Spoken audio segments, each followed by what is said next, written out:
Zips Blanchard की कहानी एक जटिल और दुखद कहानी है जिसने अपनी चौंकाने वाली प्रकृति के कारण व्यापक ध्यान आकर्षित किया है। जिप्सी रोज का जन्म 1 जुलाई 1991 को लुइसियाना के बैटन रूज में डी ब्लैंचर्ड और रॉड ब्लैंचर्ड के घर हुआ था।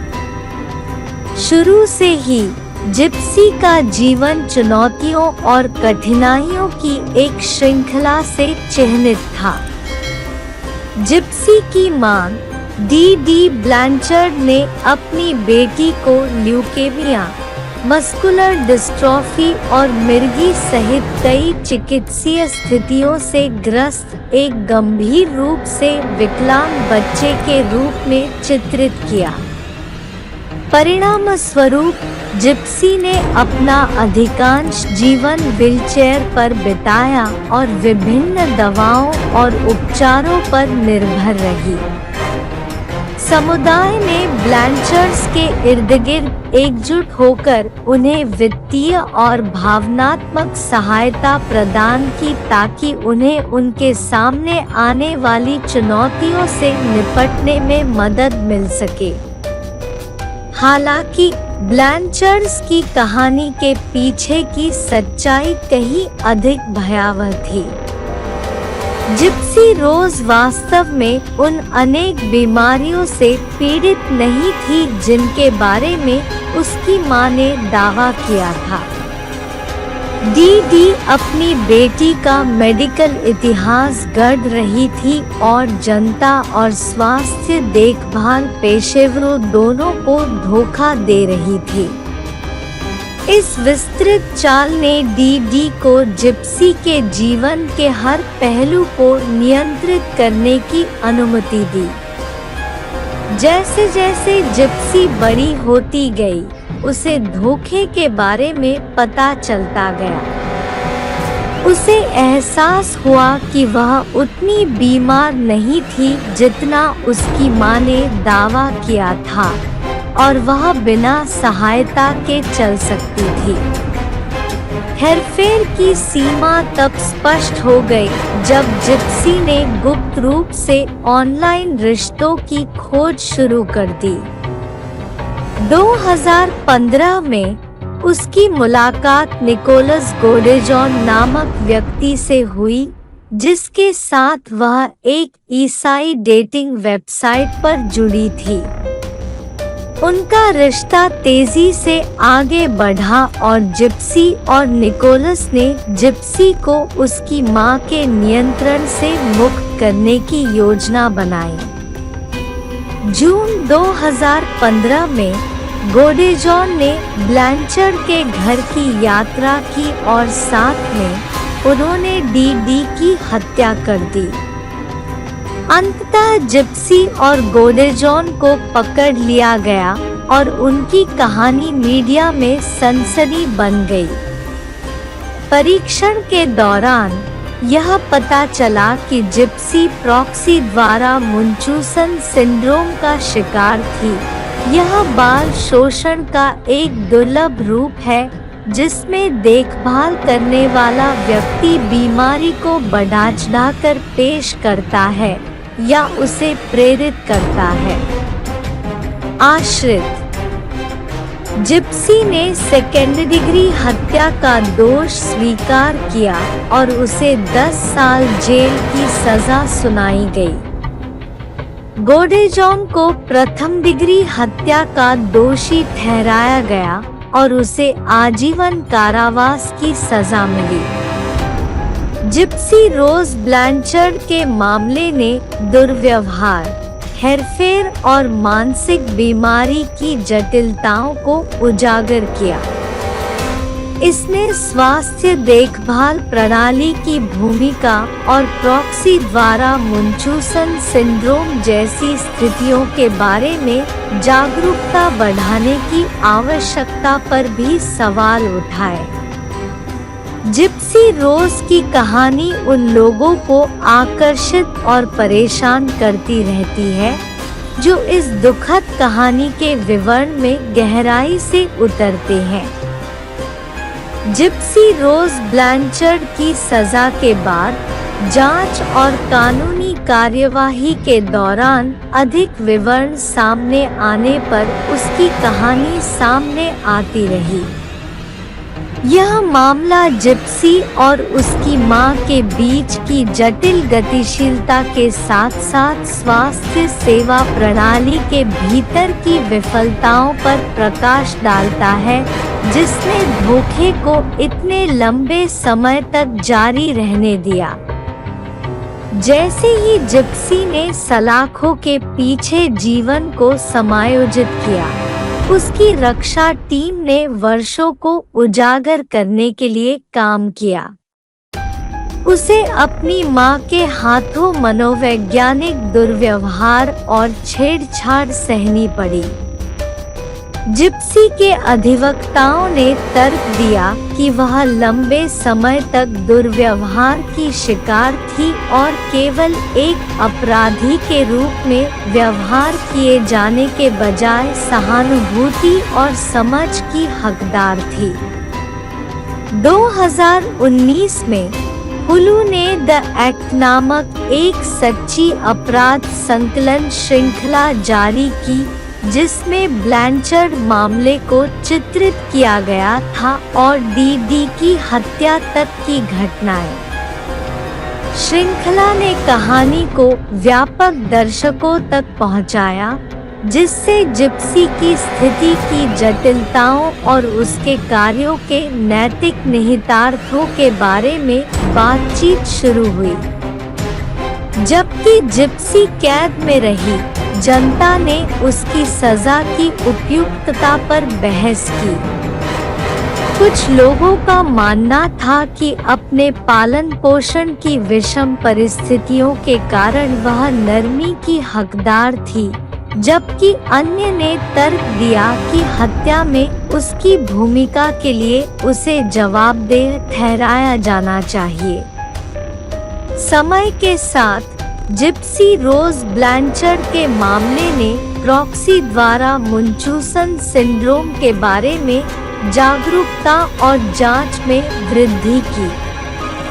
चिकित्सा समुदाय और बाल कल्याण संगठनों ने ऐसे मामलों का पता लगाने और उन्हें रोकने के लिए अपने प्रोटोकॉल पर दोबारा गौर किया, जिसमें गहन जांच और चिकित्सा इतिहास को क्रॉस रेफरेंस करने के महत्व पर जोर दिया गया।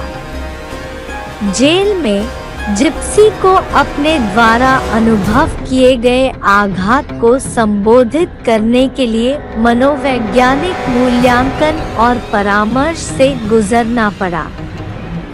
उनकी कानूनी टीम ने उनके जीवन की अनोखी परिस्थितियों को देखते हुए उनकी सजा को कम करने के रास्ते तलाशना जारी रखा।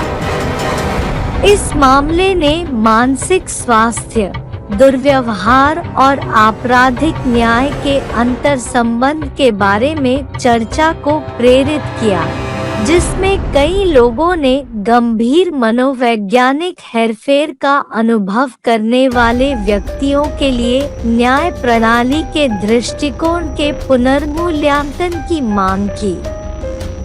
जैसे जैसे साल बीतते गए, जिप्सी रोज ब्लैंचर्ड की कहानी जारी रही।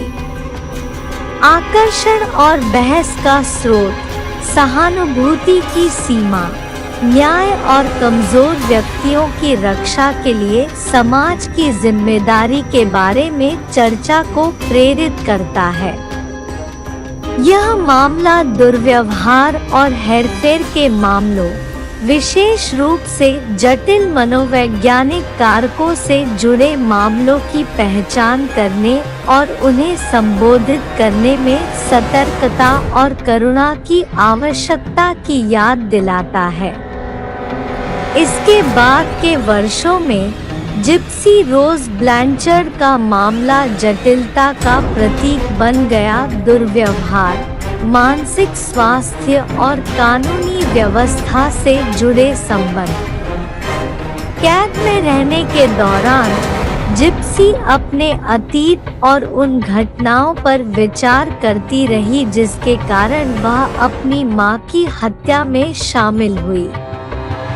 उन्होंने चिकित्सा और परामर्श में भाग लिया, जिसका उद्देश्य आघात और हेरफेर की परतों को उजागर करना था जिसने उनके जीवन को आकार दिया था।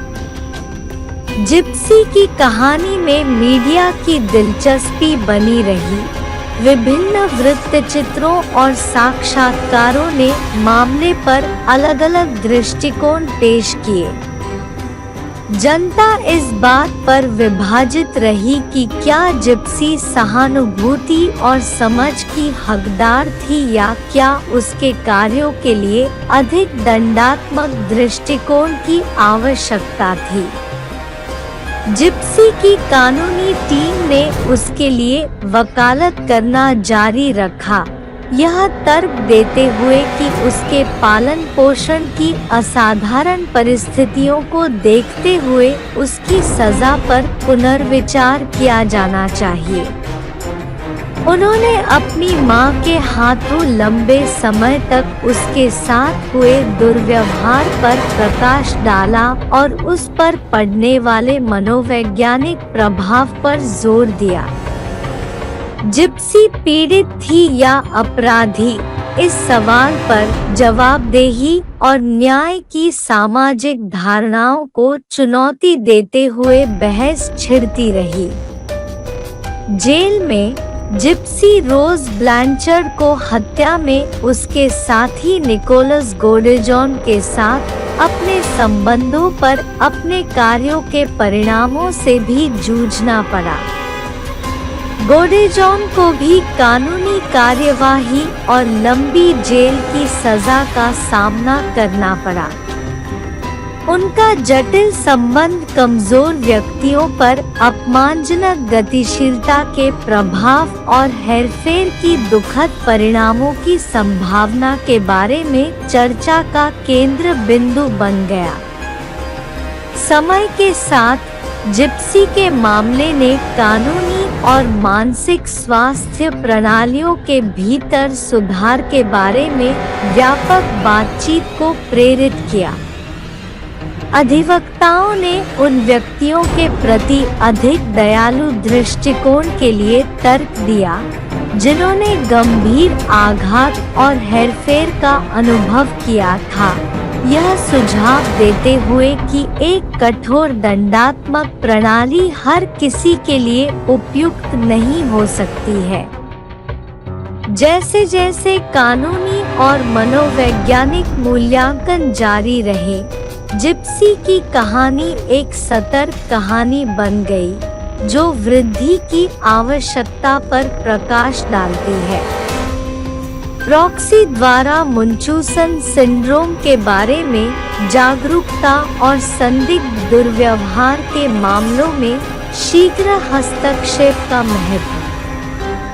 भविष्य में इसी तरह की त्रासदियों को रोकने के लिए स्वास्थ्य देखभाल पेशेवरों, कानून प्रवर्तन और सामाजिक सेवाओं के बीच संचार और सहयोग में सुधार करने के प्रयास किए गए।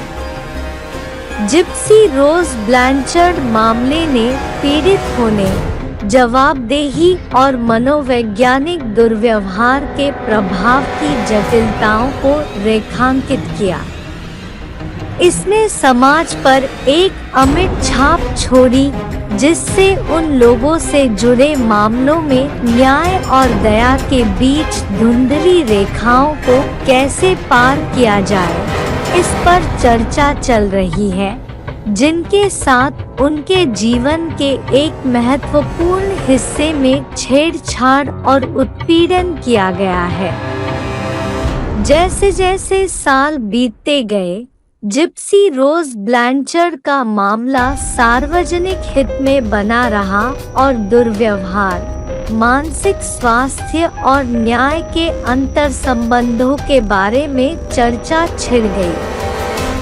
सलाखों के पीछे जिप्सी का जीवन मनोवैज्ञानिकों, कानूनी विशेषज्ञों और अधिवक्ताओं द्वारा जांच और परीक्षण का विषय बन गया, जिन्होंने उसके दर्दनाक पालन पोषण के दीर्घकालिक प्रभावों को समझने की कोशिश की। जेल में जिप्सी रोज को गहरे बैठे मुद्दों को संबोधित करने के लिए आगे के मनोवैज्ञानिक मूल्यांकन और परामर्श से गुजरना पड़ा।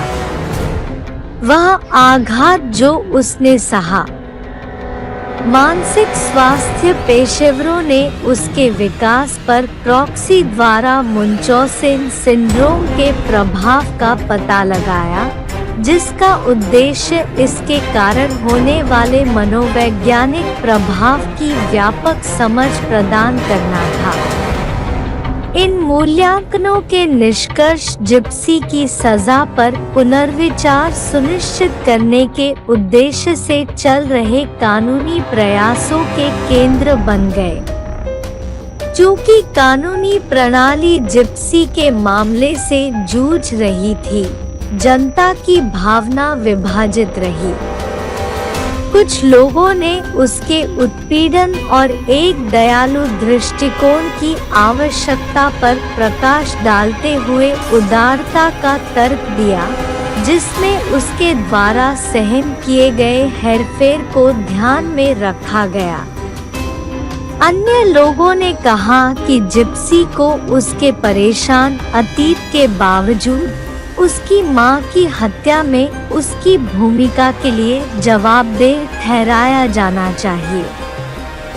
जिप्सी रोज ब्लैंचर्ड की विशेषता वाले वृत्तचित्र और साक्षात्कार उसके जीवन की पेचीदगियों पर प्रकाश डालते रहे, उसके रिश्ते की गतिशीलता की झलक पेश करते रहे। अपनी मां के साथ और धीरे धीरे सच्चाई का खुलासा। इन आख्यानों ने विशेष रूप से पारिवारिक रिश्तों में मनोवैज्ञानिक दुर्व्यवहार को पहचानने और संबोधित करने के महत्व के बारे में व्यापक बातचीत के लिए एक मंच के रूप में कार्य किया। इस मामले ने बाल संरक्षण और मानसिक स्वास्थ्य सेवाओं में सुधार की आवश्यकता के आसपास विधायी चर्चा को भी प्रेरित किया। अधिवक्ताओं ने दुर्व्यवहार और हेरफेर के संकेतों की पहचान करने के लिए स्वास्थ्य देखभाल पेशेवरों, शिक्षकों और कानून प्रवर्तन के लिए जागरूकता और प्रशिक्षण बढ़ाने का आह्वान किया। लक्ष्य एक अधिक सतर्क और सहायक प्रणाली बनाना था जो उन मामलों में जल्दी हस्तक्षेप कर सके जहां कमजोर व्यक्ति जोखिम में थे। इस बीच जिप्सी की कानूनी टीम ने उसके दर्दनाक अतीत और उस पर पड़ने वाले स्थायी प्रभाव के सबूत पेश करते हुए उसकी ओर से काम करना जारी रखा। मानसिक स्वास्थ्य। उसके उत्पीड़न की उभरती समझ ने आपराधिक जिम्मेदारी की पारंपरिक धारणाओं को चुनौती दी और इस बात का पुनर्मूल्यांकन किया कि समाज उन लोगों को कैसे देखता है जिन्होंने गहन हेरफेर और दुर्व्यवहार का अनुभव किया है। जिप्सी रोज ब्लैंचर्ड की कहानी धोखे, पीड़ित होने की एक दुखद कहानी, वर्षों की तरह